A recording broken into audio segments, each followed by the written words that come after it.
बहुत शुभ घड़ी है।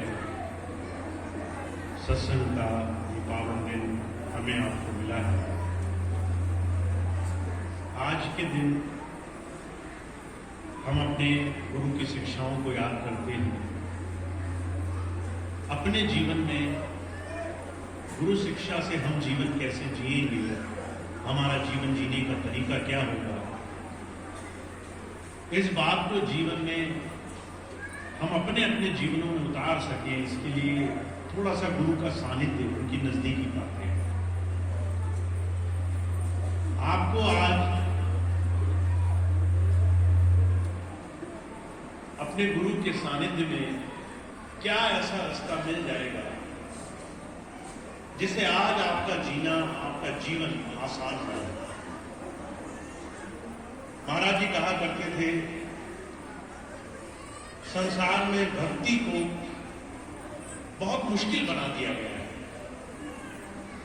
लोगों ने तरह तरह के मुश्किल रास्ते अपने और ईश्वर के बीच में जोड़ लिए,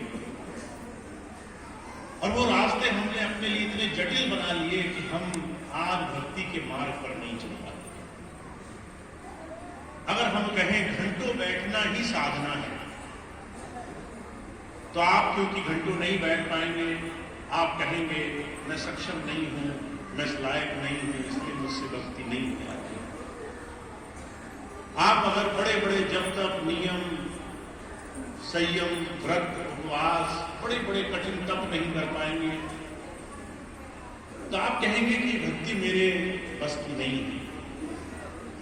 पर यूं कहा करते थे, भक्ति इतना मुश्किल काम नहीं है। इस संसार में ईश्वर से जुड़ना संसार की सबसे बड़ी और सबसे सरल संसार की विधियों में से एक है। पर जो हमने अपने चारों तरफ तरीके बना रखे हैं, जिस तरह से हम भक्ति को सोचते हैं, वो इतना मुश्किल हमने रास्ता बनाया कि हम उस रास्ते पर चलना नहीं चाहते। मैं आपको कुछ उदाहरण दूंगा जिससे शायद आप इस चीज को अपने जीवन में होता हुआ पाएंगे।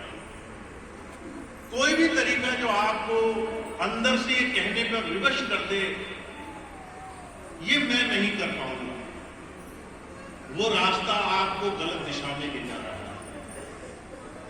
अगर आपको ये लगे कि भजन सिमरन करना बहुत मुश्किल काम है, याद करना बहुत मुश्किल काम है, ध्यान करना, गुरु की याद में जीवन गुजारना मुश्किल काम है, मन एक ऐसा रास्ता ढूंढ ले ये कहने का कि ये बहुत मुश्किल है, तो आप अपने आप गुरु के रास्ते पर लगने से कोसों दूर हो गए। क्योंकि आपने मन को हर एक वो जरिया दिया अपने आप को गुरु से ना जुड़ने का। मन आपको गुरु जी से जुड़ने नहीं देगा, क्योंकि आप खुद उसको ऐसे ऐसे रास्ते दे रहे हैं। मैं आपको कुछ उदाहरण देता हूं जिससे आप ये बात समझ सकोगे। अभी कुछ दिन पहले मुझे कानपुर में एक बहन मिली, आई, कहने लगी, भैया जी मैं भजन करना चाहती हूँ। क्योंकि ये कहा जाता है भजन सुबह सुबह का अच्छा होता है, ब्रह्म मुहूर्त का, 3 बजे से 5 बजे के बीच में, और मैं वो भजन 3 बजे से कर सकूं, ये मैंने संकल्प मान लिया। अब आप देखिए कितने लोग ऐसे हैं जो 3 बजे उठ पाते हैं, कितने लोग ऐसे हैं जो 3 बजे उठने के लिए रात को 9-10 बजे अपने बिस्तरे पर सोने के लिए चले जाते हैं। हमें मालूम है हमारा आज का भौतिक समय का जीवन ऐसा नहीं है कि हम 9 बजे जाकर के सोने पहुंच जाएं ताकि सुबह 3 बजे उठ सके। आपने अपने लिए मुश्किल पहले ही खड़ी कर ली। आप 12 बजे सोने जाएंगे, 3 बजे नहीं उठ सकेंगे, फिर आप रोज अपने आप से कहेंगे देखिए मैं भजन नहीं कर पाया, मैं बड़ा भागा हूं, मुझसे नहीं हो सकता है। वो बहन मेरे पास आई, आकर कहने लगी, भैया जी मैंने संकल्प लिया है, मैं 3 बजे उठ के भजन करूंगी। मैंने कहा बहुत अच्छी बात है। 1 महीने बाद आई रोती रोती, मेरा संकल्प पूरा नहीं हुआ, मैं संकल्प में नहीं जुड़ पाई। मैंने कहा कोई नई बात नहीं है, तुमने संकल्प ऐसा बनाया जो नहीं पूरा हो सकने के लिए पूरी तरह 100% तुमने पहले ही ये बात अपने आप से तय कर ली थी कि ये हो ही नहीं सकता है। तुम आज तक 3 बजे नहीं उठी, अब 3 बजे कैसे उठने लग जाओगे? पर भजन छूट जाए, ध्यान छूट जाए, गुरु भक्ति छूट जाए, एक रास्ता बना लेगा। तुमने पहले अपने मन को ऐसा चारा दे दिया जिसकी वजह से ये मन तुम्हारे अंदर ये परिकल्पना खड़ी कर दे कि तुम वो व्यक्ति नहीं हो जो भजन कर सकते हो, क्योंकि तुम 3 बजे नहीं उठ सकते हो। महाराज जी कहा करते थे, संसार के विधि विधान, जब तक नियम संयम, तरह तरह के रास्ते जो हमने अपने मन में बसाए हैं, वो सिर्फ इसलिए कि हमारा मन ये कह सके तुम नहीं कर पाओ।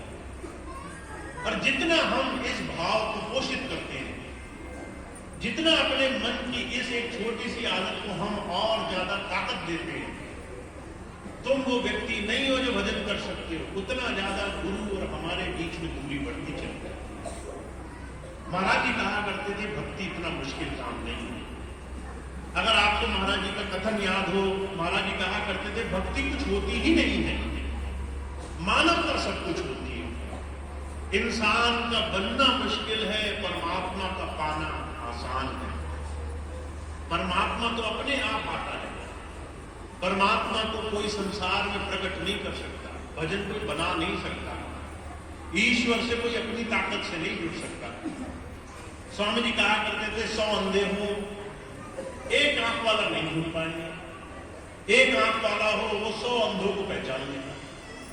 अगर हमने आज तक परमात्मा को देखा ही नहीं तो हम कैसे कह सकते हैं कि परमात्मा को देखना, उसको जुड़ना, उसकी भक्ति में लगना हमारा काम है? महाराज जी कहा करते थे, भक्ति ये हुई नहीं कभी कि तुम परमात्मा की भक्ति में उसको पाने के लिए लग जाओ। तुम्हें तो कुछ और करना था, तुम्हें अपने जीवन को सच्चा और सुच्चा बनाना था, मानव बनना था, मनुष्य बनने की शुरुआत करो, भक्ति अपने आप हो जाए। अपने आप को अच्छा बनाना शुरू करो, परमात्मा अपने आप प्रकट हो जाएगा।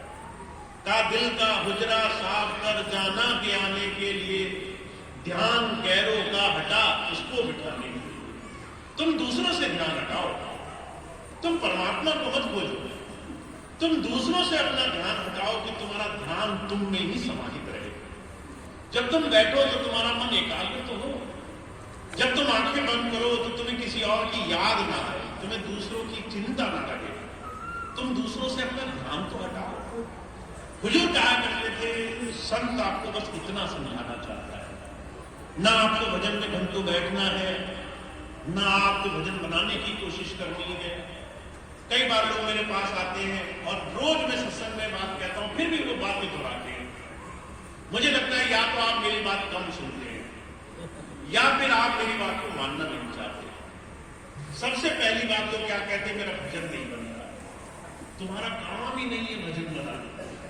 हम कहते हैं मेरा ध्यान नहीं लगता, तुम्हारा काम ही नहीं है ध्यान लगाना, तुम्हारा काम है ध्यान हटाना। मेरा चैनल है ना, जो दूसरी चीजों में तुम्हारा ध्यान लगा हुआ है वहां से ध्यान हटाना।